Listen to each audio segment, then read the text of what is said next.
मित्रांनो, 30 डिसेंबर 1937 रोजी अस्पृश्य समाजाची परिषद पंढरपूर येथे संपन्न झाली। 30 डिसेंबर 1937 रोजी डॉक्टर बाबासाहेब आंबेडकर सोलापूरच्या दौऱ्यावर असताना कुर्डुवाडी येथील जाहीर सभेत आपल्या भाषणात बाबासाहेब म्हणाले, अस्पृश्य समाजात एकी नाही, याचे कारण जातीभेद हेच आहे। 30 डिसेंबर 1938 रोजी चाळीसगाव मधील मकरानपूर मध्ये औरंगाबाद जिल्हा दलित परिषदेचे प्रथम अधिवेशन संपन्न झाले।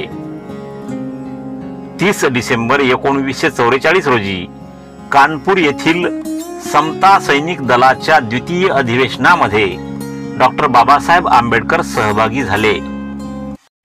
मित्रांनो, हा व्हिडिओ तुम्हाला आवडला असल्यास कृपया व्हिडिओला लाईक करा, व्हिडिओ आपल्या मित्रांमध्ये शेअर करा, तुमच्या चांगल्या कमेंट्स मला पाठवा आणि पहिल्यांदाच या चॅनलला भेट दिली असल्यास कृपया या चॅनलला सबस्क्राइब करा आणि बेल आयकॉनला प्रेस करून त्याला ऑल वर सेट करून ठेवा, म्हणजे मी अपलोड केलेला प्रत्येक व्हिडिओ तुमच्यापर्यंत लवकरात लवकर पोहोचेल। भेटूया पुढील व्हिडिओमध्ये आणि तोपर्यंत जय भीम, जय भारत।